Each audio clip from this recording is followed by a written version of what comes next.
มาใหม่ก็ให้อ่านเอาอริยวินัยก็คือสิแจกกันไปแล้วล่ะอริยวินัยแล้วก็วิสุทธิมรรควิสุทธิมรรคเป็นหนทางแห่งความบริสุทธิ์เรียกว่าวิสุทธิมรรคส่วนอริยวินัยก็คือเครื่องปกครองเจ้าของเองเพราะว่าเฮาว่าท่านได้รู้ว่าอันใดควรอันใดบ่ควรก็เลยว่ามันหลายข้อถ้าสิเว้าโดยอเนกปริยายโดยปรมัตถ์มันเป็นแสนแต่นี่ย่นย่อลงมาเหลือ227แต่ว่าใน227มันก็มี 1.1 1.2 1.5 1.10 ไปเรื่อยๆมันเลยเป็น2,000 กว่าข้อพันแต่ละลืมอีกละปฏิย่นลงมาอีกเหลือ227ย่นลงมาอีก150โดยต้นแรกอนุบัญญัติเป็น227ก็ไหลขึ้นไปอีกเป็น 2,000 กว่าข้อแต่ว่าเฮาบ่รู้เฮาก็เลยต้องอาศัยตัวนั้นเป็นผู้เดินตามหมายถึงเดินตามพระศาสดาพระวินัยนั่นแหละคือพระศาสดาจากบ่ล่ะอันแหละอันใดที่นั่นก็เฮาก็บอกคอยประคองกันเอาเด้อบ่มีผู้ใดรู้มาแต่เกิดดอกมีอันใดที่เป็นฝึกหัดซึ่งกันและกันใดก็ฝึกหัดให้กันบอกกันให้ฮักกันคนเฮาหนีบ่พ้นตัวนี้รักใดที่จะเสมอด้วยรักตนเป็นไม่มีถ้าเรารักตัวเองจริงๆแล้วเราก็เนี่ยเราจะไม่ทำร้ายใครเลยเราจะไม่อิจฉาใครเลยเราจะไม่กลั่นแกล้งใครเลยเฮาจะมีแต่ความเมตตาเหมือนตนเองเมตตารักตนเองอย่างไรก็รักคนอื่นเช่นนั้นต้องการความช่วยเหลือยังไงเราก็ช่วยเหลือคนอื่นเช่นนั้นมุทิตายินดีกับการกระทำดีของผู้อื่นตามความถูกต้องตามความจริงพร้อมของทั้งจริงทั้งถูกพร้อมตามธรรมตามวินัยพร้อมสุดท้ายก็มีจิตเป็นกลางนะคืออุเบกขาทุกคนทรงพรหมวิหารสีเอาไว้การทรงพรหมวิหารสีก็มีอยู่2ลักษณะลักษณะคือช่วยเหลือโลกทั่วไปโดยเมตตากรุณามุทิตาและอุเบกขาอย่างว่านั่นแหละเขาก็ทรงโดยนอกเขาว่าท่านจะถึงทรงโดยในอันหนึ่งทรงชาญกับอย่างหนึ่งเว้าผิดเอาไหมทรงพรหมวิหารสีไว้โดยรักผู้อื่นเสมอด้วยตนรักตนเสมอด้วยผู้อื่นอาจจะว่าละกรุณาซอยเหลือเบิดทุกคนบ่ได้แยกแยะมุทิตายินดีกับการกระทำดีกับทุกคนและอุเบกขาสร้างสาธารณประโยชน์โดยบ่เลือกที่รักมักที่ชังบ่เลือกนี่คือพรหมวิหารสีโดยทั่วโดยสากลโลกก็ว่าแล้วก็การทรงชาญก็คือการเพ่งอยู่ในตัวเองเบิ่งในตัวเองทรงหรือมีจุดยืนจุดอยู่หรือวิหารธรรมของตนเองอยู่ในลมหายใจอยู่ในความรู้สึกแห่งตัวเองอยู่ในสติปัฏฐานสีนะแต่สิพูดถึงคนบวชเข้ามาใหม่ก็บ่แม่นว่าสิรู้บ่ทุกอย่างในข้อวัดปฏิบัติพระอรหันต์ตะกี้ก็บ่ทันได้ฮู้ว่าอันใดควรบ่ควรเด้จนว่ามีการกระทำอันนี้ควรอันนี้ไม่ควรแล้วก็สิเป็นโทษต่อผู้อื่นโดยเขาบ่รู้เขาก็ประมาทเขาก็ดูถูกก้าวตู้ใส่ร้ายแต่ว่าผลบาปก็คือตกเป็นของผู้ดูถูกก้าวตู้ใส่ร้ายนะตะกี้เขาเจ้ายังสันเขาย่ำได้กระไรว่าแต่หิวไปขอโหลดใช่ว่าล่ะนั่นแหละเมื่อเหตุมันบ่เกิดเพิ่นก็บัญญัติบ่ได้เมื่อเหตุเกิดแล้วเพิ่นจึงบัญญัติให้เพื่อความบุคคลที่ยังไม่มีศรัทธาให้เกิดศรัทธาบุคคลที่มีศรัทธาอยู่แล้วให้กล้าให้ยิ่งขึ้นไปนั่นแหละนี่ว่าโดยหลักการนี่ก็จริงแหละเพิ่นจึงค่อยๆบัญญัติไปหลายๆอย่างในสมัยโบราณตะกี้เพิ่นสิซอกแซกเอาเบิดคักคือหยังไงเด้ก็คือการบวชโดยคือต้องเป็นคนที่ครบอาการ32คนพิการเพิ่นบ่ให้บวชแม้ ข้อมือขาดเพียงแค่ข้อเดียวเข้าใจบ่นี่ปากแหว่งเพดานโหวหูกินนิ้วตีนขาดหรือเป็นโรคเลื้อนโรคยังดะมัทุระมือเป็นคือยังงาใหม่นี่ก็มีหลายๆอย่างถ้าว่าสมบูรณ์จริงๆเพิ่นบ่ได้ให้บวชเด้อนะแม้ตั้งว่าคนสองเพศมันก็มีอยู่เด้เนาะคนมีสองเพศในตัวเดียวกันก็มีกระเทยกังสิเพิ่นก็บ่ให้บวชเด้นั่นแหละขาลอยขาห่างเพิ่นก็บ่ให้บวชแขนขาดขาขาดที่ไปว่าหยังกับจมูกแหว่งเพดานโหวเพิ่นก็ยังบ่ให้นะนี่ก็คือวินัยแม่นขึ้นบวชเข้ามาก็บ่มีมรรคผลอีหยังกับคนผู้นั้นดอกนี่โดยเว้าโดยพระวินัยบัดนี้คนที่บ่ศึกษาพระวินัยอาจจะมีความขัดแย้งเอ้าคือเห็นกระเทยบวชทุกสัตว์คืออันนั้นกับมันบ่บรรลุในศาสตร์นี้แต่ว่าฝึกตนเองเอาไว้ได้ถ้าฝึกตนเองเอาไว้ได้แล้วหลังจากสิ้นใจไปขึ้นสวรรค์หรือพรหมโลกบรรลุได้อยู่แต่ว่าเราต้องฝืนกระทำในตอนที่มีชีวิตอยู่นี้บ่แม่นว่าบ่ได้อยู่หังบ่แม่นได้ตอนมีชีวิตเพราะมันมีข้างขึ้นข้างแรมคนพวกนี้เข้าใจว่าล่ะมันมีข้างขึ้นข้างแรมเด้นี่ความบ่รู้จริงหลายคนก็เว้าด่าเข้ามาเลยทั้งที่เจ้าของก็บ่รู้จักหยังด่ากระดาโลดว่าเฮาบ่งอบ่งึดอยู่แล้วล่ะด่าเต็มที่เลือดจนเลือดหัวออกโลดเนาะแต่สามารถทำความดีได้สะสมไว้ถ้าเต็มหญิงเมื่อไหร่เต็มชายเมื่อไหร่จึงสามารถที่บรรลุได้ก็อาศัยของเก่าในสมัยที่เป็นมนุษย์อยู่แต่บ่ล่ะทำดีใดคือเก่าทรงชาติเจริญชาติใดเหมือนกันแต่ว่าเวลาอกุศลกรรมมันให้ผลมันจะบางคนก็เป็นข้างขึ้นหมายถึงว่าขึ้น1ค่ำ2ค่ำ15ค่ำสิมีอารมณ์วันไหวเมื่อจิตใจกลายเป็นหญิงก็จะแต่งตัวเป็นผู้หญิงวิดวาดข้างแรมเป็นผู้ชายเต็มโตเข้าใจว่าล่ะบางพวกบ่เกี่ยวกับข้างขึ้นข้างแรมแต่ว่าเป็นได้ตลอดทางบ่รุนแรงเป็นอ่อนๆเป็นเครื่องหนึ่ง50จากบ่ล่ะอยู่เฮาก็เคยเห็นอยู่มีลูก4คน5คนหมดเด้อล่ะแต่ว่าเวลาข้างขึ้นมานี่ก็เป็นขึ้น15ค่ำนะขึ้น1ค่ำ2ค่ำเริ่มขึ้นเริ่มแห้งขึ้นก็เป็นผู้หญิงแต่งโตเป็นแบบผู้หญิงออกล่ำออกหานอนนำผู้ชายแต่เมื่อสิ้นแรม1ค่ำปุ๊บเป็นชายเต็มที่เลยแบกขวัญฟันใหม่ปึ้งเลยแปลกประหลาดอยู่เด้นั่นแหละจังว่ามันบ่บรรลุอีหยังแต่ว่าสามารถบำเพ็ญเพียรใดให้ท่านรักษาศีลภาวนาก็ได้เหมือนกันต้องฝืนเด้บ่ได้ตอนเป็นมนุษย์แต่ว่าหลังจากที่ว่าจิตสุดท้ายไปคิดถึงศีลธรรมที่ตัวเองเคยรู้หรือลึกถึงท่านเอาไว้ใดหรืออันใดอันหนึ่งบทสวดบทใดบทหนึ่งไปสวรรค์แล้วก็สามารถบรรลุข้างบนใดเด้อแต่ว่าเรื่องบวชเพิ่นบ่ให้บวชไปเบิ่งในพระปุคราบัญญัตินั่นแหละอยู่ในพระปุคราบัญญัติแล้วก็อยู่ในอริยวินัยหรือว่าศีลนิเทศมีเบิดอยู่ในหันนะมีพูดถึงความจริงความวินัยของเพิ่นบ่ได้คิดเอาเองแต่สิวางได้ก็ว่าโลดล่ะว่า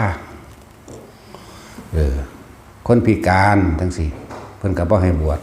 ขอมือนิ้วก้อยขาดเพิ่นก็บ่ให้บวชแต่บ่มีเล็บออกไปแล้วใช่ว่าล่ะเนี่ยเล็บหนึ่งนี่มันบ่เครื่องข้อก็สร้างแต่ว่าเล็บบ่มีตีนเท้าแข้งขาบ่ต้องไปก้าวถึงขาขาดเลยนะสั่นแหละนี่อันนึงบ่สั่นเพิ่นสิมีการสอบถามว่าเห็นบ่เจ้าเป็นนาคปลอมมาบ่เพื่ออมะพันเตนัตถิพันเตนั่นน่ะจักก็ล่ะอะไรไปศึกษาเอาอย่างนึงต่อมาสมมติว่าบวชเข้ามาโดนเข้านานเขาเกิดอุบัติเหตุขาขาดไม่เป็นไรมรรคผลนิพพานยังเต็มเหมือนเดิมเพราะบวชเข้ามาแล้วจึงเป็นตาบอดบวชเข้ามาแล้วจึงเป็นอะไรบ้างล่ะบอดข้างหนึ่งหรือ2ข้างก็สร้างทุพพลภาพเป็นอัมพฤกษ์อัมพาตหรือเป็นโรคยังก็สร้างนี่แหละที่พระพุทธเจ้าเพิ่นให้กำลังใจในว่าผู้ใดต้องการอุปถาก พระศาสดาขอให้จงอุปถากภิกษุให้ภิกษุป่วยเถิดเข้าใจว่าระบาดหลายคนเข้าใจว่าบวชเข้ามาแล้วแต่พิการให้ซึกบ่แมนเลยพิการบ่ให้บวชแต่บวชมาแล้วพิการถ้าผู้ใดต้องการอุปถากพระพุทธเจ้าก็ให้ดูแลภิกษุไข้ภิกษุป่วยทุกพลภาพนะแล้วแม้กระทั่งว่าภิกษุเป็นบ้าเมื่อภายหลังก่อนก็ไม่ได้ให้ซึกเด้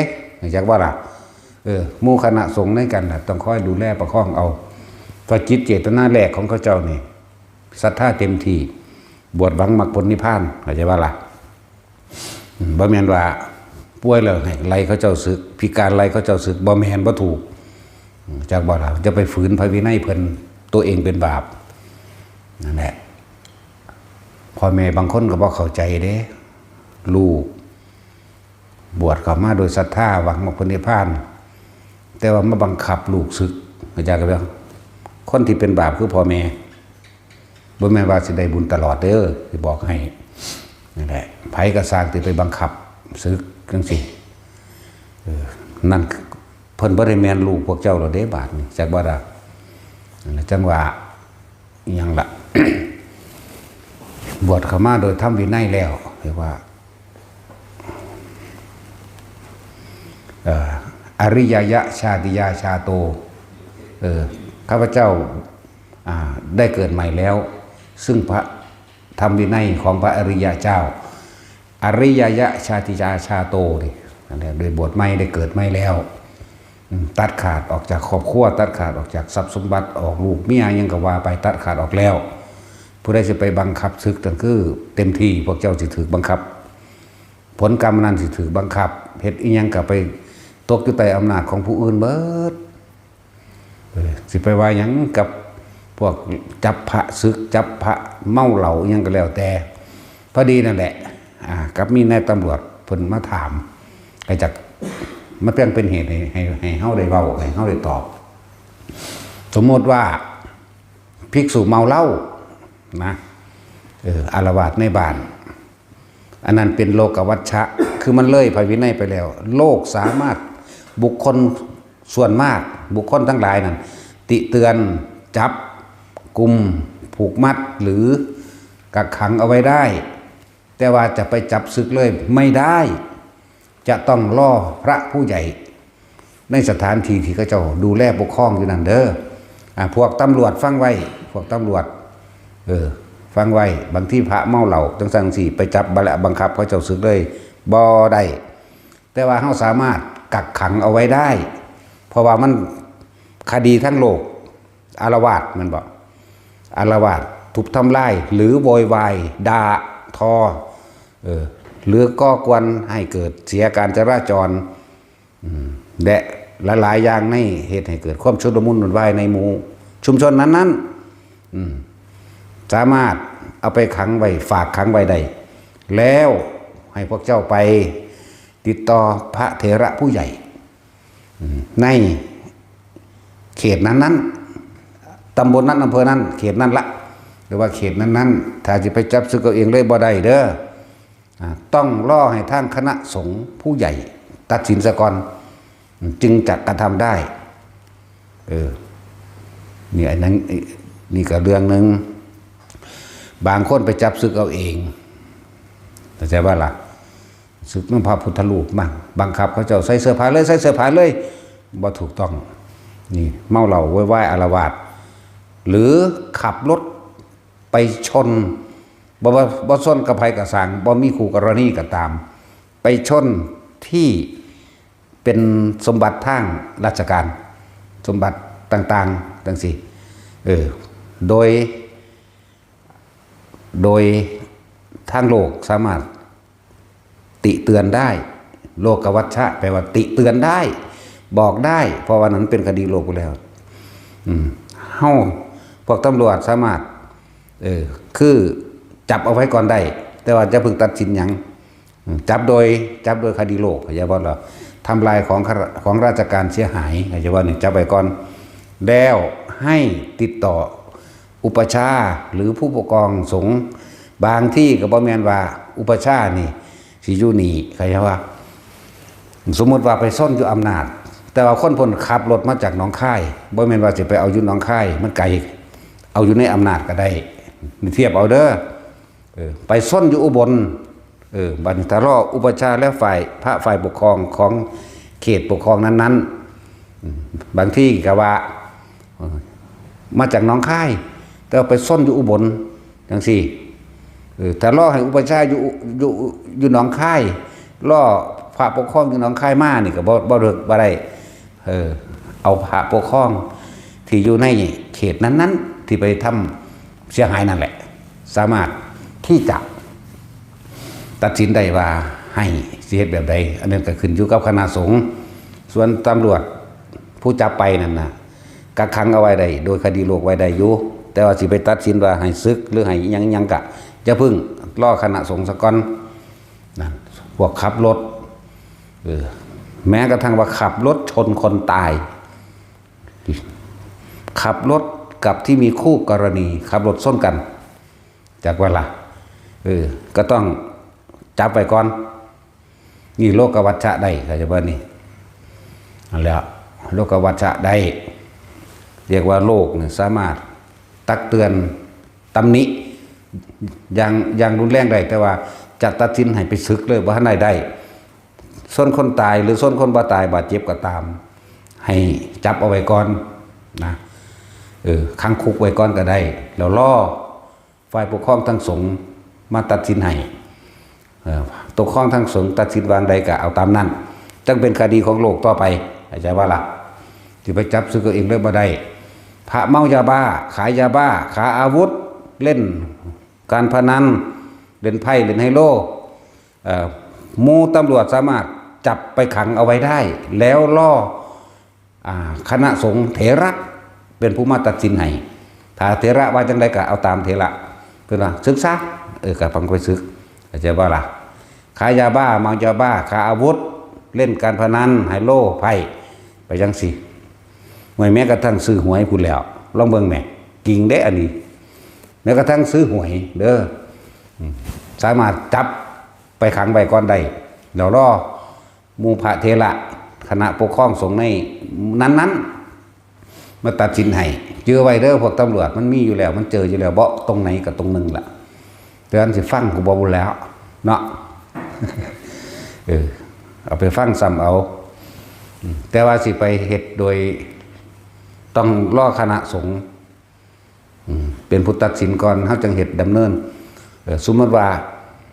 ขับรถชนคนตายเด้อคณะสงฆ์ว่าบ่มีเจตนาบ่ได้สึกดอกแต่ว่าเจ้าต้องที่นี่ก็ว่าทางโลกต้องให้รับผิดชอบชีวิตและทรัพย์สินของเขาเข้าใจบ่สงฆ์ผู้เพิ่นมีความบริสุทธิ์ใจอยู่แล้วว่าผมบ่ได้เจตนาแต่ส่วนมากจับเอาเลยสึกเลยอย่างเมาเหล้าก็เอาสึกนั่นแหละนี่คือบอกตามพระวินัยเด้บอกตามวินัยเด้อบ่ได้บอกตามตัวเองคิดแล้วเขาบ่ไปใส่อยู่แล้วเขาสนภัยอยู่แล้วเพราะเขารักษาเขาเองนั่นแหละ จังว่าฟังเอาเมาเหล้าตามถนนหนทางแต่เห็นก็สามารถจับใส่ห้องขังไว้เลยได้แต่จังล่อพระผู้ใหญ่ล่อคณะปกครองแต่คณะปกครองตัดสินนั่นใดก็เอาตามนั้นเรื่องของกฎหมายก็ต้องตามกฎหมายนำเข้าใจป่ะล่ะบัดนี้ถ้าว่าไปหลักของเขามันก็เป็นปาราชิกโดนแล้วเนาะ ไปหลักของตะบาทเดียวขึ้นไปมันก็จบแล้วดิล่ะนั่นแหละแต่ว่าเป็นหลักของเขานี่สามารถจับศึกได้เลยโดยบ่ต้องกล่าวคำใดก็ได้นี่คือเว้าโดยทั่วไปที่เห็นอยู่เข้าใจป่ะล่ะโดยทั่วไปที่เห็นอยู่เด้อฟังเอาไว้ม่วนตำรวจทั้งหลายก็ดีเพราะว่าตามถนนหนทางเขาก็เห็นอยู่นี่เกี่ยวกับโลกวัชชะโลกติเตือนได้แต่ว่าจะไปปรับอาบัติบ่ได้แต่ว่าติเตือนแบบคดีโลกก็โลดผู้สิปรับนั่นคือหมู่คณะสงฆ์เถระทั้งหลายฝ่ายปกครองทั้งหลายเด้อนั่นล่ะแต่มันปฏิบัติจริงๆมันบ่เฮ็ดจังซั่นเด้ละไผก็ดีเนาะถ้าสิปฏิบัติจริงๆบ่เฮ็ดจังซั่นบ่ขับรถ บ่ซื้อหวยบ่เล่นไฮโลบ่เล่นไพ่บ่กินยาบ้าบ่กินเหล้าแม่นบ่ล่ะเขาเจ้าย่านอยู่แล้วแนวนี้แต่นอกนั้นก็ตามคดีโลกก็เอาไปซะก่อนแต่ว่าส่วนการตัดสินใจนั่นคือให้พระเถระเด้ออย่างว่าถามว่าตามบัญญัติมาเนี่ยว่าอุปชาหรือผู้พระเถระผู้ปกครองกันบ่ล่ะบัดนี้อุปชาสมพุ่นขับรถมาจากเชียงใหม่เชียงรายไปซ้นกันซะแต่ไปล่ออุปชาอยู่ผมกันน่านก็เลยว่าคณะสงฆ์ผู้ปกครองทุกแถวณสันดานที่เหตุเกิดนั้นๆตำบลอำเภอนั้นๆสามารถดำเนินได้เลยนะก็แล้วแต่ต้องฟังคณะสงฆ์บางที่ก็เจ้ากะบ่มีผู้ขับให้แต่ว่าบ่ได้เมาบ่ได้หยังดอกก็มีอยู่นั่นแหละดูกติเตือนได้อยู่ขับรถก็ดีแต่สิผิดหรือบ่ผิดนะครับความจริงก็คือบ่ผิดดอกแต่ว่ามันเป็นที่ทำให้ผู้ไม่มีศรัทธาก็คือไม่เกิดศรัทธาขึ้นเลยเด้ผู้ที่มีศรัทธาอยู่แล้วก็เลยบ่จักศรัทธาเนาะนั่นล่ะนี่เว้าให้ไปพิจารณาเอาเองแล้วแต่ส่วนเฮานี่พยายามอยู่แล้วบ่ให้มันไปจังซั่นบ่ให้มันเป็นจังซั่นเฮาเบิ่งเจ้าของอยู่แล้วนะนี่พูดถึงว่าคือบางคนก็วิตกกังวลสมมติว่าเอาพอมาบวชแต่พอเป็นบ้าเด้ให้ซึกบ่ตอนบวชบ่ได้บ้าเข้าใจว่าล่ะถ้าพิการเด้สมมุติไปตึกย่างไปสะดุดต่อไม้แขนหักขาหักได้ตัดถิ่มจังซี่ก็บ่ได้ให้ซึกจังว่าล่ะหรือเกิดอุบัติเหตุอย่างใดอย่างหนึ่งจังซี่ก็บ่ว่าตอนบวชเฮาครบอาการ32ทุกอย่างเข้าใจบ่นั่นแหละจังว่าหลายคนว่าโอ้ยให้ซึกซะยังซึกไปรักษาตัวบ่ต้องถ้าเขาเจ้าบ่อยากซึกก็หยุดอย่าบังคับเด็ดขาดเรื่องนี้เป็นเรื่องละเอียดเรื่องนี้เป็นเรื่องเกี่ยวกับอนาคตของเจ้าของเลยเด้อันผู้ไปตัดสินน่ะเข้าใจบ่ล่ะอนาคตบ่แม่นอนาคตชาตินี้เด้เลยเถิดไปจนฮอดวัฏสงสารอันยาวนานพุ่นเด้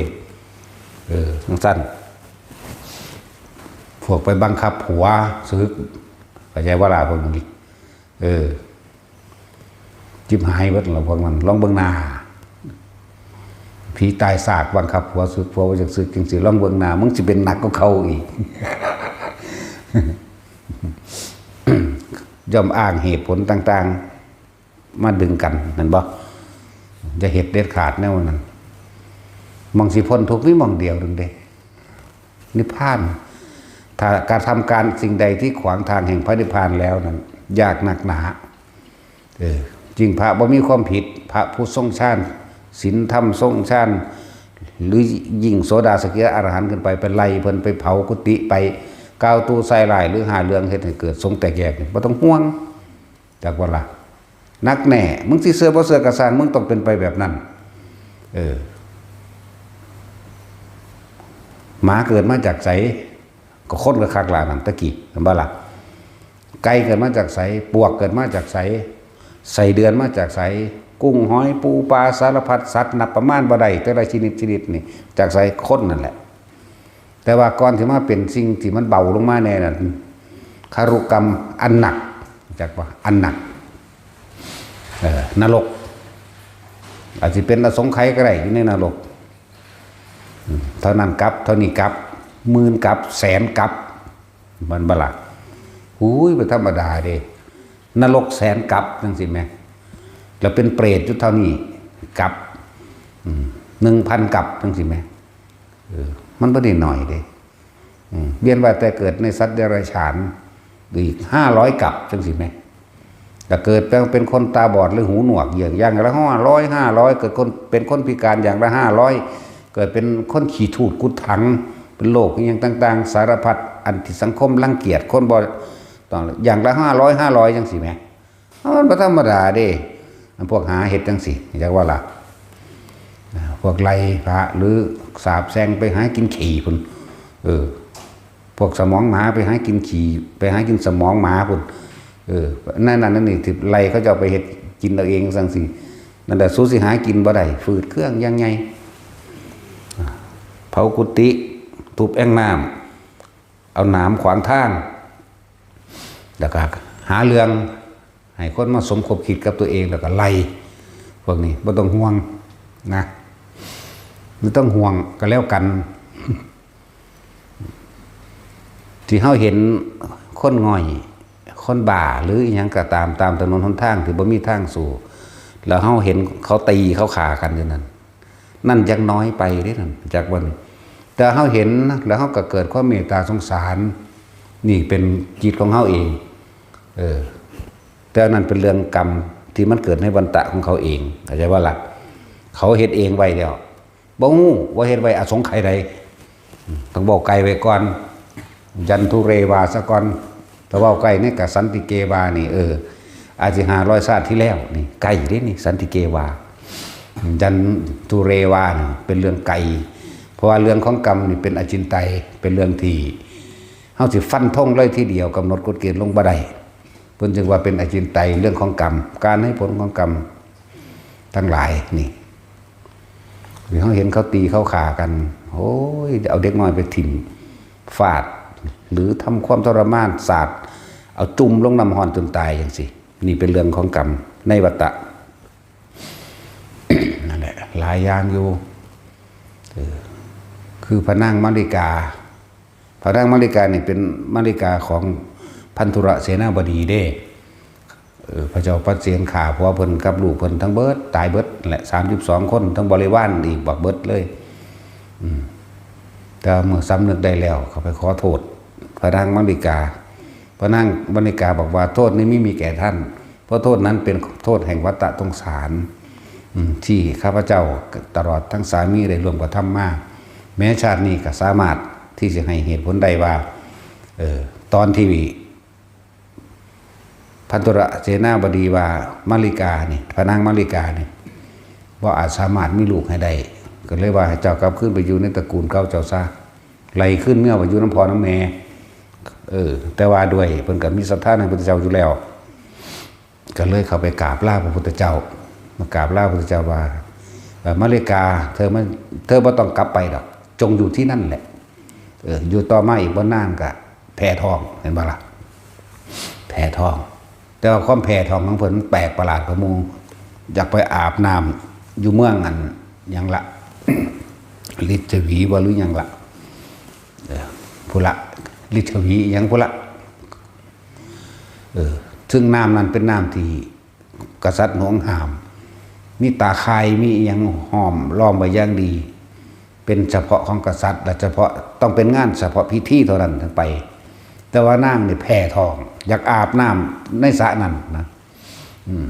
แต่ว่าผู้ผัวนี่ดีใจว่าเมียทองสิได้ลูกแล้วนะ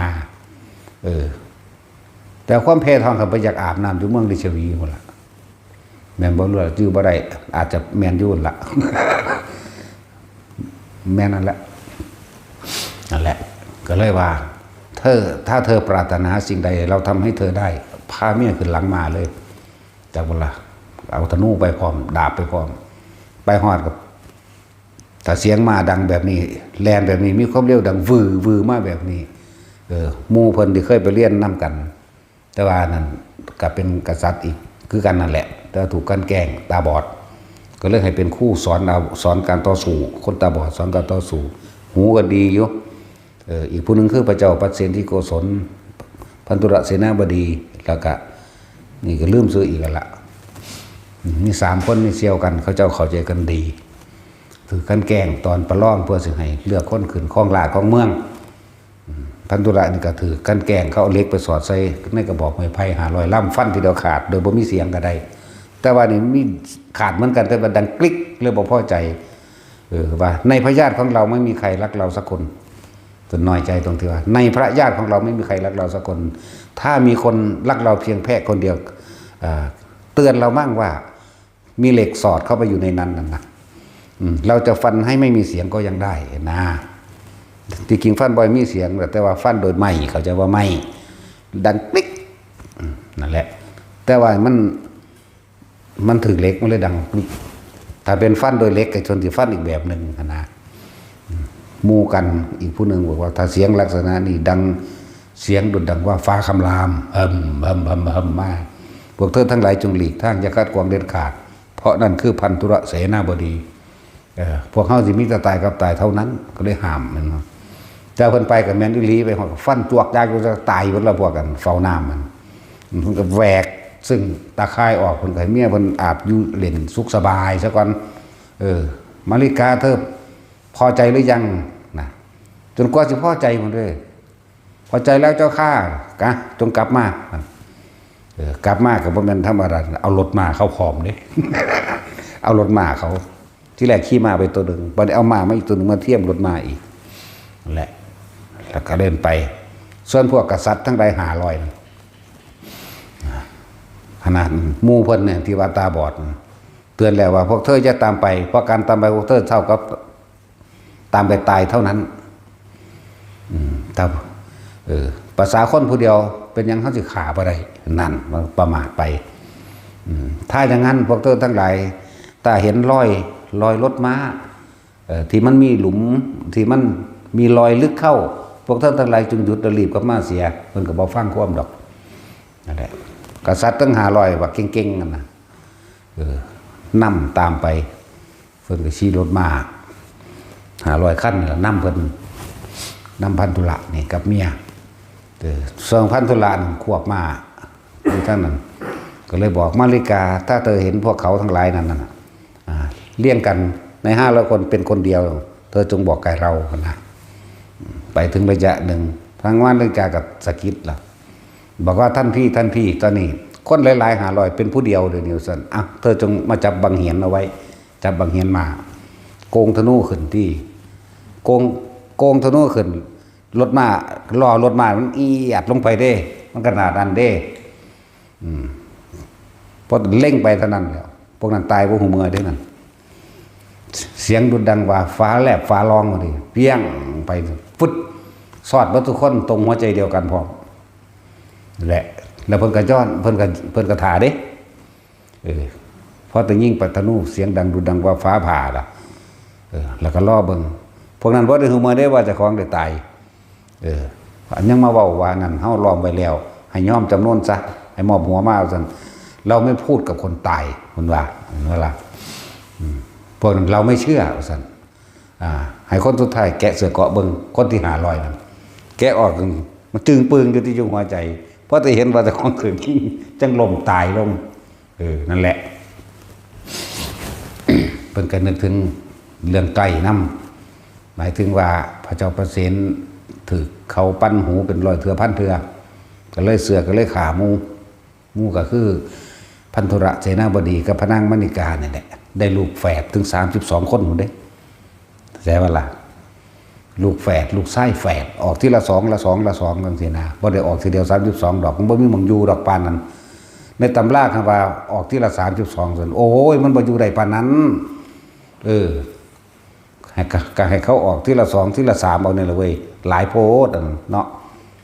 ในตำราเขียนว่าซั่นในความจริงคือออกที่ละ2นะจังซั่นที่นี่นั่นแหละจังว่าโทษพูดถึงเกี่ยวกับเรื่องโทษว่า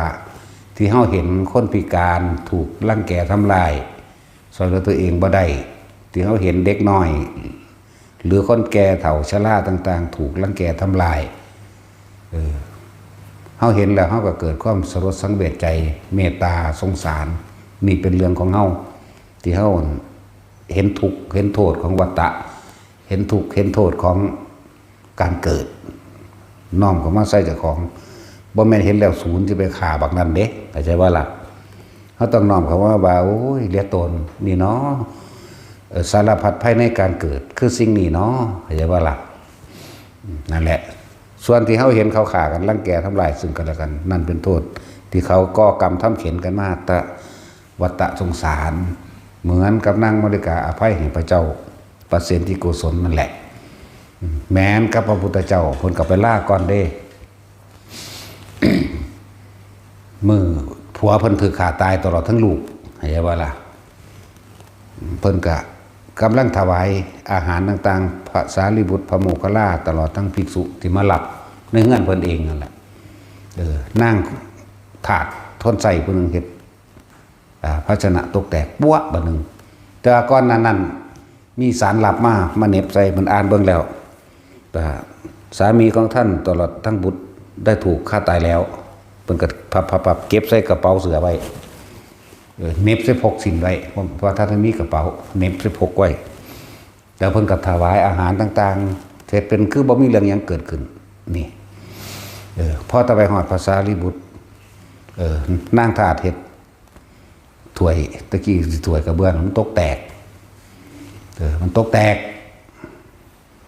ก็เลยบอกนางบรรยากาสิ่งของสิ่งหนึ่งเกิดขึ้นเป็นธรรมดาสิ่งนั้นก็ต้องแตกเป็นธรรมดาเธออย่าเสียใจไปเลยก็เลยว่าท่านเจ้าข้าสามีและลูกของข้าพเจ้าได้ถูกพระเจ้าประสิทธิ์ฆ่าตัดหัวไปแล้วทั้งหมดข้าพเจ้ายังไม่เสียใจเลยภาษาอะไรกับแก้ภาชนะดินเผานั่นแหละเธอบ่มีความโกรธทว่าขาดบ่เพราะโทษนั้นเป็นโทษแห่งวัฏสงสาร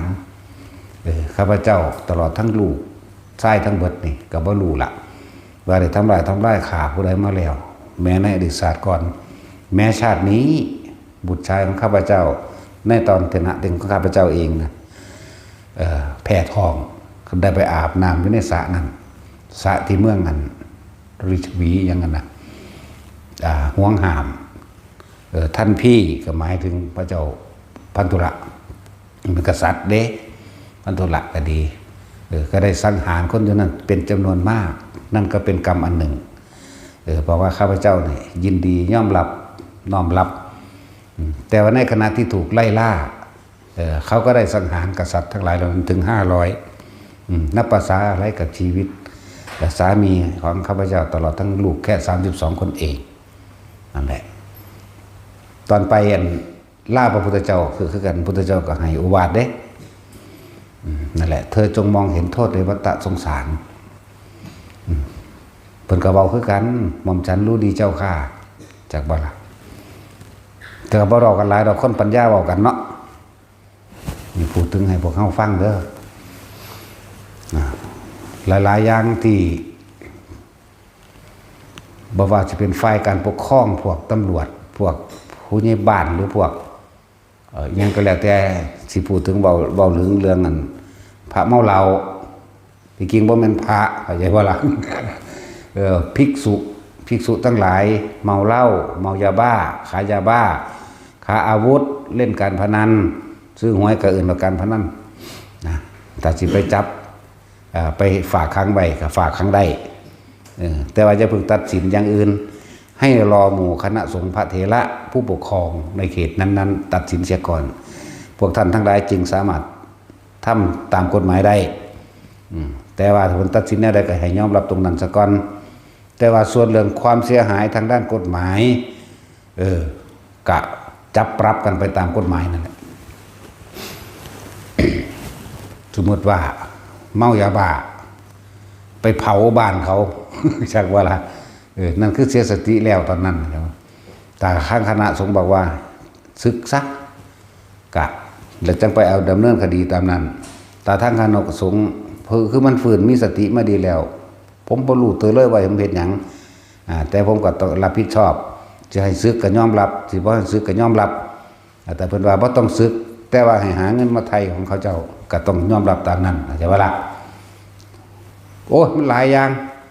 แนวมื้อนี้เฮาบ่ค่อยเว้าปานใดเดี๋ยวมีแนวเถียงเนาะก็มาอ่านเอาเบิ่งเนี่ยไปหยังเป็นแสนพุ่นเด้สิบอกให้อันเรื่องนี้โดยปริยายมันน่ะเป็นแสนเด้อแต่สิเฮาเว้าเอาจริงๆแล้วนั่นน่ะบ่เป็นไปเฮ็ดหยังเลยได้กูเข้าชานอย่างเดียวถ้าตายกูจะบ่เฮ็ดแมงหยังจักอย่างล่ะกูจะนิ่งอยู่ในชานอย่างเดียวสมาบัติ8อย่างเดียวขึ้นลงเข้าออกอยู่หั่นแล้ว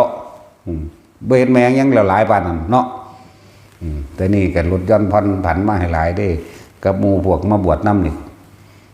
สันพิษใดมันสุรับเอาดอกเฮ็ดไปซะก่อนเมื่อ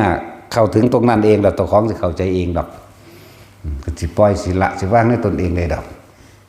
ตอนนี้คือเรื่องใส่เสื้อมื้อนี้แล้วบ่ได้ให้ใส่ได้ความจริงกระสร้างมันหนาวสูบ่ทันคือกูอ่ะหนาวก็สุดนี่ร้อนก็สุดนี่แม่นว่าตัดสินถ้าป่วยหนักๆอย่างนึงอันนั้น เว้ยนักก็บ่ได้ใส่ดอกเขาอยากให้มันตายเขาบ่ได้อยากอยู่ ขี้ข้านกินข้าวเว้ยจักว่าละขนาดนี้ผู้หายกินยังขาดอยู่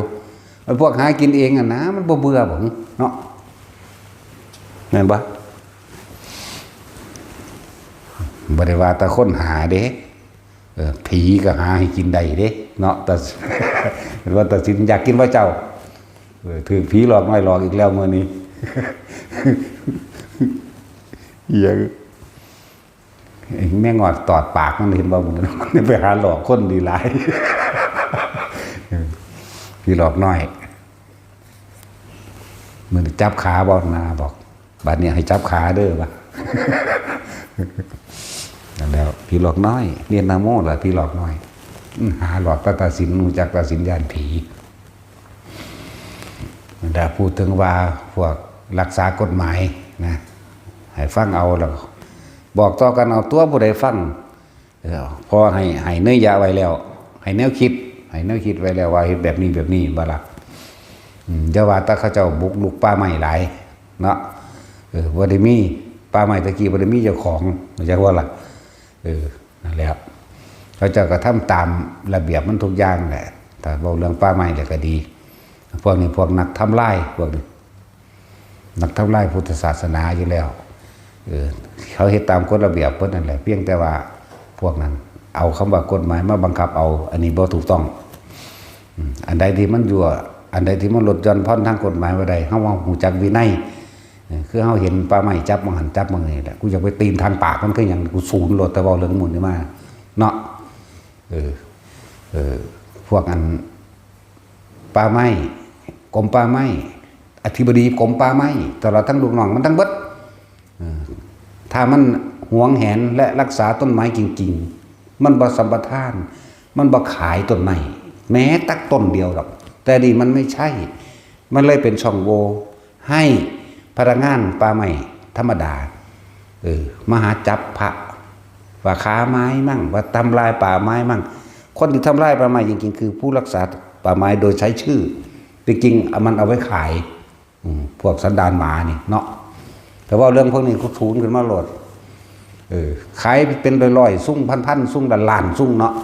รถแล่นบั่มเข้าไปพระไปเฮ็ดก็แก๊กเห็นปะพระป้าแท้ๆเขาจะรักต้นไม้หวงแหนต้นไม้เด้เพราะเขาจะหูว่าต้นไม้นี่คือ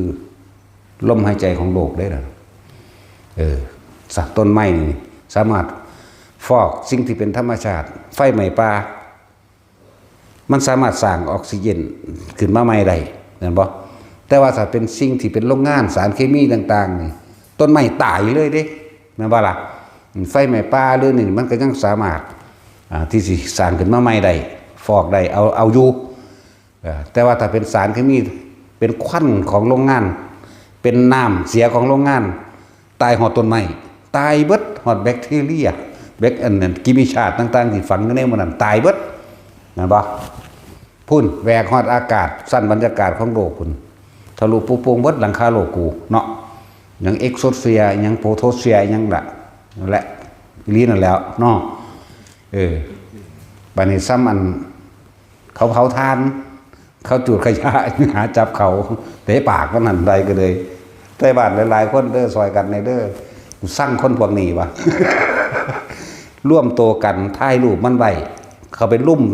เผาถิ่มรถกรมป่าไม้นั่นแหละว่ามาศูนย์ขึ้นอีกแล้ว ถ้ามันบ่มาบำเพ็ญกุศลประโยชน์อยู่ในหม่องของเฮายิ่งแมงเลยได้ไผก็เลย กูนี่เป็นผู้รับเองดอกยิ่งรถสร้างว่ะว่ามาล่ะเขาค้นดินก็ไปหาจับเอาเงินเขาดินกับดินโฉนดไม่ก็ไม่สาดธรรมดานี่หนึ่งไม่ยังก็สร้างแมงหรือว่ามันก็ขายหลายก็ไม่เฮาดอกมันว่าไม่ยุ่งไม่ย่างมันขายเบิดไม่มาค่ามาเคอไม่สิมีราคาเขาแตกหมานี่ บาดสำพวกเฮาสิมาเฮ็ดวัดเฮ็ดว่านี่ผิดกฎหมายรวมกันกับที่ดินพร้อมว่าทำให้หน้าดินเสียโอ้ยสู้ไปขุดภูเขาลงบักเลิกๆหน้าดินแมงบ่เสียเนาะนี่แหละจังบอกกันไว้พวกเฮาถ้าเราไม่พึ่งตนเองแล้วเราจะให้ ใครมาปกป้องเราต้องปกป้องตนเองเท่าตายเข้าใจบ่เฮาความตายแหลกเด้พวกนั้นเป็นช่องว่างมาหาเงินทำท่าคู่งอกแงกซื้อเด้เนาะล่ามไปได้บาทนี่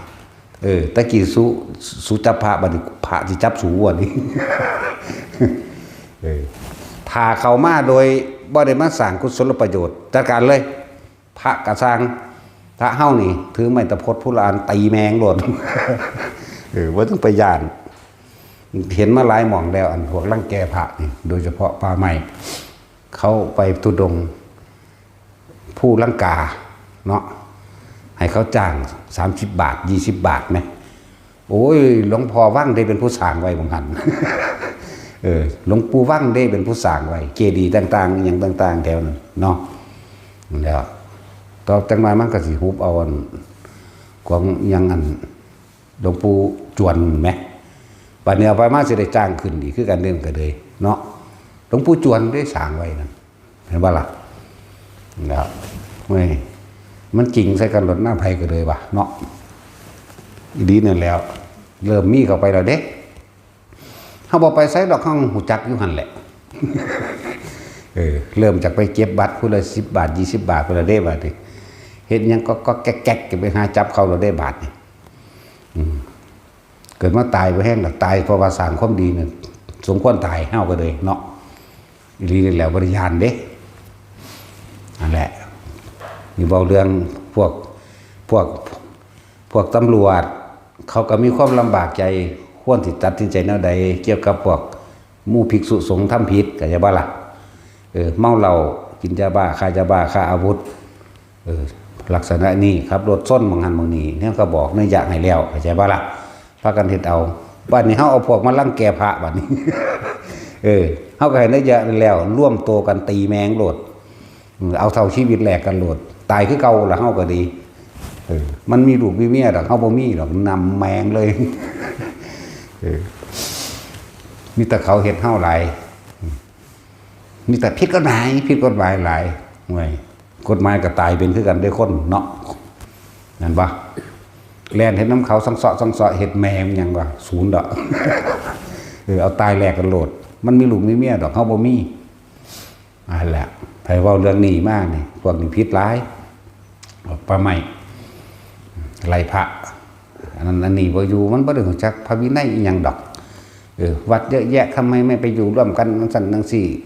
เฮือนคนก็หลายกันล่ะสู้คือบ่ไปอยู่นํกันเนาะจังซั่นแล้วผู้ปฏิบัติกับผู้บ่ปฏิบัติมันเข้ากันได้บ่แหละมันบ่แยกแยะอีหยังดอกเว้าก็เว้าแมงโลดเปิดเผยแมงมึงเลยมึงมาโลดว่ะเนาะฟาดเฮาอันพวกมันเฮ็ดอันไม่คันเท่าไว้ก็ย่ำใดมันจะเอามาดอกกันก็เลยเนาะกูสิกินบ่ไปเอาเด้ เสียวมากก็เอามาเด้อแจกผู้ลันไปจะตีพวกป่าไม้วะพระพุทธเจ้าว่าป้องกันตัวได้ เขาบอกมีเจตนาขาดอกแต่ว่าเขาป้องกันตัวสร้างวะพวกนี้มันมีนั่นกันมาตอนสมัยอยู่พุ่นแล้วล่ะ อยู่สุมองนั่นแหละนั่นแหละแต่เขาไปขุดดินซื้อไปหาเก็บเงินเขาโอ้ยลูกเขาอีแตกหมาเอ้ยกูไปพอมึงได้มือนั่นเนาะกูตีเอาเองสำนา ว่าเกิน3 เดือนมึงก็ตายเองดอกว่ะแต่กูบริเกตตาหน้าได้กูตีเล่นๆกูเสร็จแล้วพูดถึงว่าพวกเฮาหมู่พระสงฆ์เหมือนกันนี่ถ้าเฮาบ่ปกป้องกันเองใครสิปกป้องเฮาเพราะคนซุมื้อมันเอาทั้งโลกเป็นใหญ่เนาะมันเอาโลกเป็นใหญ่มันบ่ได้เอาธรรมเป็นใหญ่เด้ความเห็นแก่ตัวของพวกมันเองเด้มันเอาเงินเข้าไป 3,000 4,000 แล้วมันเอาไปใส่ผู้เดียวมันนั่นแหละเห็นบ่ล่ะแล้วก็บ่แม่นเรื่องผิดพร้อมนะธรรมดาคำว่าผิดกฎหมายมันต้องทำให้ผู้อื่นเดือดร้อนเสียชีวิตและทรัพย์สินจึงจะเป็นการผิดกฎหมายได้มันต้องมีคำว่าผิดคุณธรรมนำตัวลูกเขาอีสันดานหมา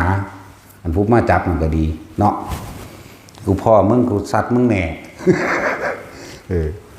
พวกเฮามีกำลังแล้วลุ่มแมงโหลด1 ต่อ 1เฮาก็บ่ย่านดอกกูกัดหูเอาตัวหนึ่งก็ได้ว่า กอดข้อไว้กูเห็นจังไว้กูก็กัดหูเอาคือไม่แท้สันจักเทื่อนึงก็เอาดอกเนาะตัดสินตายก็สร้างเด้ว่าถ้ากูได้กัดหูเฮาปกป้องศาสนาเฮารักษาศาสนาเอาชีวิตเขาแลกเบิดกับทุกอย่างอย่างว่าล่ะชีวิตเขาแลกเบิดกับทุกอย่างเลยตายมันบ่ได้ย่านบ่แห้งแล้วมันสิย่านหาแม่งยังบ่สร้างสรรค์เอาล่ะความตายมันเลยไปบ่แห้งดอกพวกมาทำลายศาสนาก็อย่างหนึ่งพวกนักใจกับภิกษุสงฆ์ผู้อยู่ในศาสนาก็อย่างหนึ่งพากันไปแยกแยะเอาเด้อพวกที่พ่อดูพวกตำรวจพวกเมาเหล้าพระหมู่ภิกษุเมาเหล้าเรื่องการพนันค้ายาบ้าค้าอาวุธยังต่างๆเอาไปตามกฎหมายคดีโลกแต่ว่าล่อพระเถระผู้ใหญ่จัดการซะก่อนแต่เพิ่นเว้าแนวใดก็เอาตามนั้นแต่ว่าคดีของโลกก็ต้องเสียตามโลกขับรถไปซ่อนเสาไฟจังซี่รถชนเสาไฟก็ต้องชดใส่เขาเป็นธรรมดาแต่สิจับเขาเจ้าสึกเลยบ่ทันได้แต่ว่าเอาไปขังไว้ก่อนได้อยู่ล่อพระผู้ปกครองมาก่อนเด้อนี่ให้แนวคิดเด้อแนวคิดนี่ก็จริงเด้อล่ะในสมัยพุทธกาลมันก็บ่ทันได้มีรถเนาะมันก็มีอยู่ในสมัยพุทธกาลก็ได้ ลักษณะนี้ละลักษณะแม้กระทั่งยังละมันหลายอย่างอยู่เด้คิดบ่ออกว่ะ ว่าสิเว้าให้ฟังเลยคิดบ่ออกเหมือนนั่นแหละจึงบอกว่าหมู่ภิกษุสงฆ์ไปทางใดก็ตามเจ้าจะเข้าไปในกลางบ้านในบ้านหรือสิไปทุดงค์หรือเดินทางไปเยี่ยมบ้านต่างจังหวัดหรือมีการเดินทางข้ามป่าบางครั้งวันนี้จึงบอกให้หมู่ภิกษุสงฆ์เนี่ยให้บอกกันเองนำให้บอกบุคคลที่ในวัดนั่นแหละสิบอกครูอาจารย์เจ้าอาวาสหรือสิบอกเพื่อนภิกษุนำกันที่อยู่กุฏิใกล้ๆกันเวลาเขาจะไปหันไปนี่เพื่อมันมีคดีนั้นคดีนี้เกิดขึ้นเขาฆ่ากันตายหรือเขาลักของกันมาแลนมาใกล้ๆเขาถิ่มไว้ข้างๆเฮาจังสิมันสิมีผู้เป็นพยานให้ว่านี่หาก็ออกไปแบบนี้นั่นแหละจึงบอกว่าบ่ทันได้ถึง5 พรรษาบ่ทันได้พ้นนิสัยนี่อย่าเพิ่งไปอย่าฝืนเถาะพวกเจ้าไปจังซั่นพวกเจ้าสิได้บ่นี่พระนิพพานซ้ำนั้นพวกเจ้าก็เฮ็ดบ่ได้แหมจนกว่าว่าครูอาจารย์ว่าไปได้ก็ไปตัวเขาเจ้าก็มีแนวเบิ่งเขาเจ้าได้หั่นแหละมีแว่นตาเบิ่งอยู่ใส่แว่นตาเขามันก็ขยายขึ้นตัวเนาะตัดสินจังซั่นแหละพระเจ้ามีแนวเบิ่งในหั่นแหละนะมันถึงหาแล้วบันว่าบ่ให้ไปก็จะไปแต่ว่าถ้าฝืนไปก็ไปมันนั่งบ่รอดเท่านั้นแหละมันมีอยู่ดอกอะไรจะแบบเวลาเขาไปในบ้านกลางบ้านหรือเที่ยวไปบ้านอื่นจังสีนาให้บอกกันไว้มันก็เกี่ยวกับคดีนำเกี่ยวกับหลายๆอย่างที่เขาฆ่ากันตายแล้วพอดีเพิ่นเป็นนางเพิ่นยางทางผ่านไปพอดีนี่เขาฆ่ากันตายผู้หญิงผู้นั้นถือฆ่าตายแต่ว่ามันก็คนละเวลากันแต่ผู้นี้หาก็เดินทางออกจากวัดแต่ว่าก็บอกเพื่อนภิกษุเอาไว้นำกันอยู่ว่าผมสิเที่ยวไปบ้านนั่นไปหาผู้นั่นจักหน่อยเด้อเวลานี้เขาจะกันนัดไว้พอดีพวกชาวบ้านหรือคนตำรวจเพราะว่าตำรวจจังสิมาหานี่พอดีนั่นเด้นั่นเด้เขามาจับไว้บัดนี้เขามาเบิ่งศพแล้วเอามันตาย 2-3 ชั่วโมงแล้วผู้นี้หาก็ออกจากวัดไปแค่ชั่วโมงเดียวสินะนี่เป็นตัวอย่างหนึ่งแล้วก็การลักบวกโจรปล้นมาแล้วหนีบ่วิดก็เลยเอาห่อของทรัพย์สมบัตินั้นไปแอบไว้ใต้ห่มไม้แอบไว้เงาไม้เป็นผงเป็นโพนเป็นผงพระอันนี้พอดีกันเมื่อยซะเลยไปนั่งเศร้าเมื่อยอยู่หันนะพอดีเขาขันพวกเสนาหมาดทั้งหลายนั่นน่ะหรือชาวบ้านตลอดทั้งชาวบ้านนำมาเห็นกันนั่งเฝ้าอยู่บ้านนี่เขาก็จับเอาซะแต่ว่าพอดีกันพวกเจ้าเมืองในสมัยนั้นก็มีศีลธรรมคุณธรรมเนาะจับไปหาเจ้าเมืองก่อนเจ้าเมืองก็ว่าเดี๋ยวนะตอนท่านดอกมานั่นท่านได้บอกผู้นั้นผู้นี้ได้บอกอยู่แต่ว่าตอนถึกปล้นพวกโจรทั้งหลายแล้วนี่ปล้นเวลาใดอุ้ยปล้นตะกลางคืนพุ่น พระกันองค์หนึ่งหาก็ออกมาวัน9 โมงสินะเปรียบเทียบให้ฟังก็เลยมีพยานให้ก็เลยรอดไปนะนั่นแหละอีกอย่างหนึ่งบอกให้ฟังกับคนที่บวชเขามาแล้วคือตาจุยเราถามมาแหละว่าบวชมาแล้วเป็นบ้าให้ซึกบ่ตอนบวชบ่ได้บ้าอย่างว่าล่ะบวชเขามาแล้วพิการให้ซึกบ่ได้พิการตอนก่อนบวชคนกังวลก็สั่นไผป่วยก็สิซึกเบิดทันตัวแม่นบ่ล่ะแต่ว่าก่อนบวชต้องครบ32เข้าใจบ่ล่ะปากแหว่งเพดานโหวมันไปไหนก็บ่ได้เข้าใจว่ามันไปทางไหนนั่งเงยนี่ก็บ่ได้ มันทั้งแมบทั้งโหวเข้าใจว่าตัดสินไปมันอุ่นมาน่ะ ตั้งสี่ก็บ่ได้จากบ่ล่ะแล้วก็สังเกตเบื้องต้นมันถ้าผู้เป็นจังสั่นเข้ามามันมั่วตัวอันมันจักปฏิบัติเด้จริงๆเด้นั่นแหละหลายอย่างที่พวกเฮาบ่เข้าใจวันนี้เฮาไปเห็นโดยตัวไปทั้งคือบวชได้จังซั่นก็สร้างเขาแต่ของเฮานั่นคือเฮาเอาตามพระวินัยอันเขาบ่เอาตามกับเรื่องของเขาก็แล้วแต่นี่จักว่ามันเป็นโมฆะมาแต่เริ่มต้นแต่ใครจะเข้าว่าโมฆะบ่นี่บ่ได้เต็มการรูปแบบในการบวชนั่นแล้วหลายอย่างอยู่เด้ หลายอย่างอยู่ตั้งแต่กินเหล้าเมายาแห่แหนขางงัวขาควายมันก็ผิดเพราะแห้งเด้อเด้ว่ากันคนมีเงินบวชหรือบ่มีเงินบวชแต่ว่ามักย่องถือเขาย่องบวชอยู่ในบ้านเริ่มต้นตั้งแห่นาคผูกแขนนาคสู้ขวัญนาคผิดบัดจากบ่ล่ะแห่นาคสู้ขวัญนาคผูกขวัญนาคซื้อเหล้าเมายามีมหรสพกบงั้นโมฆะบัดนั่นแหละไผสิวางได้ก็สร้างวาโรดไปอ่านเบิ่งเด้อในพระอริยวินัยนั่นแหละ2,350 ข้อพุ่นนี่เว้าน้อยๆเด้ ถ้าเว้าหลายเป็นแสนมันบ่เป็นตาเฮ็ดหยังเด้เดี๋ยวสิมีคนเถียงว่าไม่มีอยู่ที่ไหนอีกเนาะวายสู้กับเขาสู้อันศึกษาเบิ่งมันเต็มที่ในไปหยังเนาะนั่นแหละแต่ว่าบ่เฮ็ดหยังดอกกูสิเข้าฌานอย่างเดียว บ่ได้แล้วตัดสินบวชบ่ได้เลยเนาะคิดพุ่นคิดพี่อยู่นี่แล้วเข่าแมงชั้นอย่างเดียวจนเท่าตาย ธรรมดาดิเอาจริงๆเด้บ่ได้เบาเล่นเด้อแต่หาศึกษามึงเอาเองโลดอะไรมีบอกไว้เกี่ยวกับคนที่สิมาบวชหรือคนบวชคนสองเพศมีสองเพศในโตเดียวกันแต่สมัยนี้จักมีบ่มีก็ไผสิไปหาอันแก้ปลาหีปลาหำให้ไปเบิ่งเนาะแม่นบ่สั่นดิเงื่องให้กันเบิ่งพุ่นบ่แม่นบ่ล่ะ แต่จริงจะกับปลาหำให้เขาเบิ่งได้บ่หยังกูมีเพศเดียวว่าหรือว่าแม่นบ่สั่นเขาสิไปกล้ามันก็มีในหันแต่เท้ยจังซี่เขาเพิ่นก็บ่ให้บวชแต่ทำความดีได้สะสมเพียงพอแล้วหลังจากไปเต็มหญิงเต็มชายแล้วก็จังบรรลุได้ไปบรรลุอยู่สวรรค์โลกไปหยังเนาะสั่นตัวพุทธเจ้าเฮาตั้งวินัยขึ้นหรือแม้กระทั่งว่าตั้งเป็นวันพระขึ้น15 ค่ำหรือแรม15 ค่ำอย่างนี้เพิ่นก็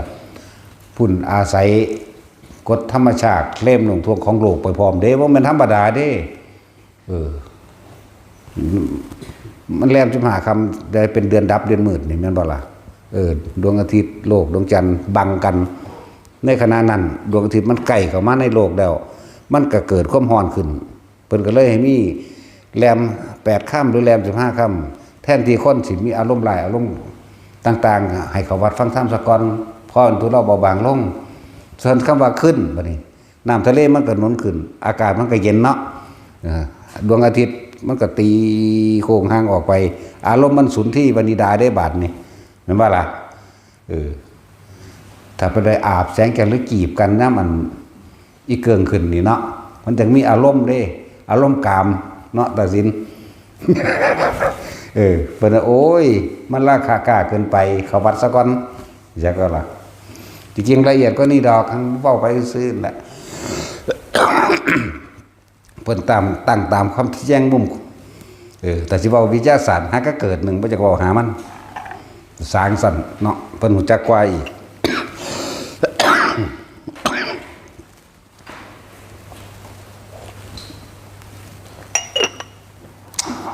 อยากกินโคกแต่ว่าโคกบ่เย็นแล้วบ่กิน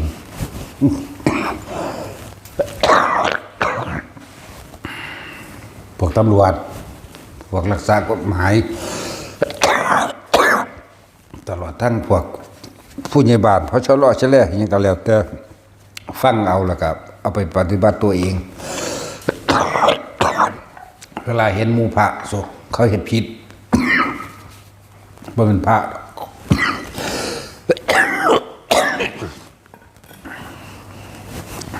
ไปเป็นนัยยะผู้ฟังผู้บ่ฟังก็มีผู้ฟังแล้วทั้งสิเป็นหยังนี่หลวงพ่อนั่นว่าก็ได้เนาะ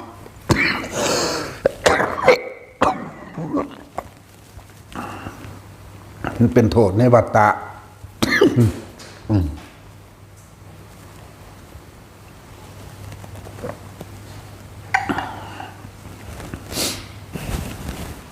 พวกมีหน้าที่ห้านมูภิกษุสงฆ์ก็ทำผิดก็จับไปตามนั้นแหละตามที่แน่นั่นแหละถ้าจะรู้จริงๆเอาอริยวินัยไปอาโลดอุ้ยแล้วซาดเนาะตั้งแต่ผู้เขาบวชจริงๆกันยังบ่ได้อ่านจบดีบ่ดีบ่อ่านซะเลยเฮ็ดไปตามๆกันพวกบ่ปฏิบัติเฮ็ดตามกันเลยเด้ปลุกเสกเรียกยันซื้อหวยอย่างนี้ผิดปุ๊บนั่นแหละถ้ากันไปเอาเลขมังหันมังนี่บุญบังไฟอย่างสิมีมาแมงสังใดเนาะหลายอย่างปวดดอก กินเหล้าเมายาแห่เข้าไปในโบสถ์มื้อนี้มันเป็นโมฆะแต่ที่แรกแล้วมันจะเอาหยังว่าอันเป็นภิกษุเต็มภูมิเต็มแบบใดเดี๋ยวนี้ลงทุนซื้อนรกก็ซื้อแหละพวกบวชบักกี้มือแม่นสิพรรษา1 3 4 เดือนมันก็สร้างแต่ว่าล่ะแต่เฮ็ดโดยต้นแรกมันผิดแล้วก็คือผิดเลยบางคนเฮาบ่ได้คำขอบวชเด้แม่นบ่ซั่นแต่ช่วยตอนบวชได้บ่ใครแน่ซั่นตัดสินนี่บ่ได้ก็แล้วกันเห็นว่าบ่ได้ทองหยังได้เขาว่านั่นได้ก็ว่านำเขาเนาะฮะหยังเกาะเขาว่าอามาพันเตฮะยังเกาะมาเตแล้วก็ไปเลยแล้วเลยเอาเลยได้นั่นนี่ของแท้ได้นี่อันเว้าอยู่นี่ตั้งสั้นแล้วสิไปศึกษาหามันหยังฮะมาพันเตอยู่เถอะนัตติพันเตยังเกาะทิฐิเลยคนก็หูหนวกความมันก็ลองเบิ่งกันเนี่ยอาทิเตบ่ทิพิจแล้วไปก็ไปใส่ผ้าเลยจังซี่แล้วนั่นแหละคำขอบวชขออาคารหนักยังบ่ได้เนาะจะไปว่าอีหยังมันก็เป็นมูขะบ่แห้งก็ละจักว่าล่ะว่าจะคนได้บุญจะได้รู้ไอ้ทิพย์ว่าได้ทิพย์มาจากคำว่าบัณฑิตเด้ปันติตาเด้คนที่ได้เรียนได้ศึกษาขอวัดปฏิบัติหรือธรรมะศึกออกไปแล้วเขาเอิ้นบัณฑิตแต่พวกเขาเอิ้นไอ้ทิพย์ปันติตาเดินไอ้ทิพย์จังซั่นตัวไอ้เสี่ยงแต่ทั้งเหนือคือเอิ้นนานมั่งเอิ้นนานทั้งสี่หลายอย่างอยู่ดอกเตอร์อันนี้เว้าออกทางนอกโลกในจักหน่อยว่าดังที่พวกของหมู่ภิกษุสงฆ์ทำผิดบ่รู้จักว่าสิจัดการแนวใดก็พอดีแล้วพวกตำรวจมื้อนี้เขามาถามแล้วก็เลยตอบให้แน่หังว่าตอบหลายปานนี้นะตอบเอาเฉพาะเพิ่นเคยเฮ็ดเพราะว่าเพิ่นหัวหน้าเพิ่นสั่งนี่พระเมาเหล้าบ่แม่นพระภิกษุสงฆ์เมาเหล้าบ่จักสิเฮ็ดแนวใดก็จับเข้าไปแล้วให้เขาสึกใส่ผ้าเลยสึกนั่นก็พระพุทธรูปมันก็มีพระพุทธรูปอยู่ในอันโรงพักก็มีอยู่แล้ว ถ้างั้นพวกนั้นก็ว่าซึกก็หาผ้าไม่กันใส่นะแน่พวกนั้นมันก็เมาอยู่แล้วมันบ่มีสติอยู่แล้วต้องจับระงับไว้ขังคุกไว้ซะก่อนฝากขังไว้ซะก่อนให้มันคลายตรงนั้นซะก่อนเดี๋ยวไปอื่นแต่ว่าแถวนั้นมีอุปชาหรือว่าอยู่ในเขตนั้นอุปชาหรือเจ้าอาวาสหรือเทศน์มหันถ้าสมมุติว่าเป็นผู้มาจากทั้งอื่นทั้งไกลต่างจังหวัดก็เอาพระเถระแถวนั้นแหละพระเถระมาคุยได้เข้าใจบ่ล่ะเดี๋ยวปล่อยให้เศร้าเมาซะก่อนจังถามตัวคนเฮามันก็มีผิดพลาดกันได้บ่ได้ฆ่าคนตายปานนั้นแหมเห็นบ่ล่ะแต่มีผิดพลาดกันได้เพราะมันสร้างเมาแล้วโอ้ยตายแล้วมันก็สำนึกได้เห็นบ่ล่ะเมื่อสำนึกได้แล้วโอ้เพิ่นทั้งสิถามเพิ่นเองดอกเจ้าสิกินเหล้าจังซั่นจังซี่เจ้าจักศึกบ่เด้นี่โอ้เพิ่นบ่จักศึกดอกขอซะเห็นบ่ล่ะโดยพระธรรมวางสี่พระวินัยไว้จังซี่เมาเหล้านี่เป็นแค่อาบัติปาจิตตีดอกเด้อจังซี่นะเมาเหล้าเมายาบ้าจังซี่นะถ้าสิปรับในเรื่องของโลกก็ปรับไปแต่ว่าเรื่องจังซี่มันมีสติขึ้นมาแล้วมันจิตอย่างหนึ่งดอกนี่บอกให้ฟังว่ามันมีเหตุแบบนี้เพราะว่าเพิ่นเป็นลูกน้องสารวัตรหรือเจ้านายเพิ่นสั่งจับมันซึกเอาไว้หยังเนาะนี่นะเพิ่นก็เฮ็ดตามนั้นแล้วไปหาเสื้อผ้ามาให้เขาทางนั้นก็ว่าเสื้อกับเสื้อกันว่าแต่ไปตอนนะซื้อเขาก็ไล่หนีไปกินต่อต้องล่อให้มีสติขึ้นมาก่อนพอของพวกนี้บ่แม่นเหตุแห่งการศึกบ่แม่นลักของบ่แม่นฆ่าคนบ่แม่นข่มขืนผู้หญิงเข้าใจว่าล่ะนั่นแหละมันบ่แม่นเหตุปาราชิกอันนั้นบ่ได้ข่มขืนไผบ่ได้ฆ่าคนบ่ได้ลักเงินลักทองหยังกับไผจังซั่นล่ะอันแนวมันเขาบ่เข้าใจคือว่านั่นแหละอีกหลายอย่างอยู่ดอกเด้อแต่มันก็เว้าบ่เบิดเนาะก็ดีอยู่ว่าเพิ่นเป็นเหตุให้เฮาอยากทั้งสิได้เว้าสิได้แจกแจงรายละเอียดให้ฟังบ่อยากว่าเทศดอกเว้าเอามันสบายเนาะแต่ว่าเทศมันสินะโมตัสสะภะคะวะโตอะระโตสัมมานะบ่เห็นขึ้นจักเทื่อมีแต่สัตว์เลยเนาะเนี่ยแต่ว่าเทศเนี่ยมันสิบ่รู้เรื่องเว้าเอาจังซี่แล้วจึงรู้เรื่องบ่ล่ะหลายอย่างก็ดอกที่พวกเขาบ่เข้าใจในหมู่คณะสงฆ์เฮ็ดผิดอันใดก็สร้างเจ้าสิเป็นทนายหรือเจ้าสิเป็นทหารตำรวจใหญ่ๆเพียงใดก็สร้างอย่าเพิ่งเฮ็ดอีหยังต้องรอหมู่คณะสงฆ์สกอนจะไปจัดการเองจะสิเป็นทนายสิไปบุกเขาเลยจังซี่บ่ได้เข้าใจว่าล่ะต้องรอพระผู้ใหญ่มาตัดสินให้กันสกอนจึงเป็นไปตามประมวลอาญากฎหมายหยังก็ว่าไปแต่เฮานี่เอาตายเขาแดกเลยกูบ่สนใจจั่นเฮาก็มั่นใจเฮาคือกันนั่นแหละเนาะแต่ฟังไว้หมู่อันบางที่นำแต่ละหมู่บ้านไปเจอแบบนี้อย่าเพิ่งไปเฮ็ดอีหยังเกินเลยกว่าพระเถระเจ้าตาเถระกับเถเละก็มีเนาะพระคู่กับพระขี่ก็มีเน่าเฟะไปน้ำกันก็มีนะก็ว่านั่นแหละของพวกนี้ต้องปฏิบัติเข้ามาจึงจะรู้ได้ตัวอ่านมากก็ยังหนึ่งเด้แต่ก็ยังดีอยู่เพราะได้มีความรู้ไปปกครองคณะสงฆ์อ่านมาพระวินัยเพิ่นว่าจังซี่หนังสือเล่มนี้ว่าจังซี่ก็ใครอยู่แต่ถ้านักปฏิบัติไปพร้อมรู้พระวินัยไปพร้อมบ่ต้องห่วงเลยแตกสารเบิดนั่นแหละอันนี้เอามันนี้โลดพวกนี้เขาเจ้าฮู้จักไว้ว่าสีเขาแข็งแข็งฮู้จักผิดฮู้จักอิหยังได้เร็วถูกก็ฮู้จักแก้ได้ก็ฮู้จักแก้บ่ได้ก็ฮู้จักติดขัดในตรงใดอาบัตินี่แก้ได้อาบัตินี่แก้บ่ได้อันนี้บ่แม่นอาบัติแต่ว่าเกิดกลายเป็นว่าเป็นของสงฆ์จังซี่เขาเจ้าก็แก้ได้พระองค์นี่ศีลดีมาเบิดตลอดแต่ว่าถือเกี่ยวอันเดียวนึงเป็นรอบเป็นเปรตอยู่ในวัดนั่นว่าล่ะมันเอาของสงฆ์ศีลเขาเจ้าบ่ได้ผิดบ่ด่างพร้อยแต่ไปฆ่าตัวเดียวนี่ก็มีนะโอ้ยภาษาเกี่ยวอันเดียวนึงนะเอาเกี่ยวมากถวายสงฆ์ขึ้นซะผู้ใดเป็นญาติหาบางญาติก็มีหรือมีว่าจังได๋มัน400 ปีมันแล้วกูตัวเป็นญาติ กูก็เฮ็ดเอาเองสันตัวยากหยังวะเนาะในหมู่คณะสงฆ์ทั้งหลายผมเป็นญาติเขา สื่อเกี่ยวมาหนึ่งก็ถวายสงฆ์ขึ้นจบก็ว่าไม่เห็นตอนนั้นหนึ่งเด้ล่ะมื้อนี้เยอะแยะคกมื้อนี้ จากว่าบริวารกฐินมันยากพวกผีบ้าบริวารกฐินเจ้าแหเจ้าของไปใส่เด้เจ้าเบ็ดเจ้าปืนไปใส่เด้โอ้ยสารพัดนี่แหละบ่จักเอาหยัง บริวารหามึงบ่แน่นั่นแหก็มีเบ็ดก็มี เห็นบ่ตอนซุมื้อนี้วิงก็มีโอ้แต่ว่ากล้วยแต่ว่าอ้อยยังมันก็ไข่อยู่เด้เนาะบักฮุงบักนั่นมื้อนี้อันนี้จักแม่นอีหยังนั่นแหล้วพวกโคกพวกหม้อพวกซึ่งหนึ่งเขายังก็ธรรมดาทั่วไปอยู่อันแหนี่นะมันจังได๋สิไปหมานแหนั่นน่ะมันประมาณดอกตึกปลาทั้งใดก็เลย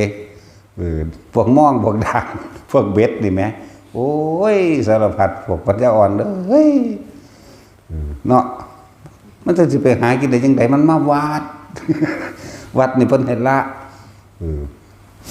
จั่นแล้วหลายอย่างมีดเกี่ยวเสียมจังพ่อใครมันได้ใส่อยู่อันนั้นมีดเกี่ยวเสียมพวกปืนจะเอาไปใส่เด้ ยิงนกก็บ่ได้มันหลุยเนาะตัวสินจั่นแหละหลายอย่างอยู่หรอกที่พวกเขาบ่เข้าใจ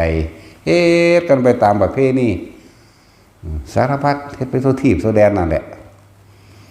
แล้วบริวารกฐินหังบ่เว้าเรื่องผ่ากฐินบ่แต่เรื่องเงินเนาะเอาเรื่องเงินมาเป็นบารมีแล้วใหม่หัวสูลงในหันสูอวดอ้างกันดีไปหยังเขาจะไปปล้นหัวสูเนาะเงินเท่านั้นเงินเท่านี้กฐินนี้วัดนี้1 ล้านแต่ว่าได้500,000เด้บ่ได้ว่าผ่ากฐินเด้เนาะว่ามันศูนย์ว่ะเอาสมทาน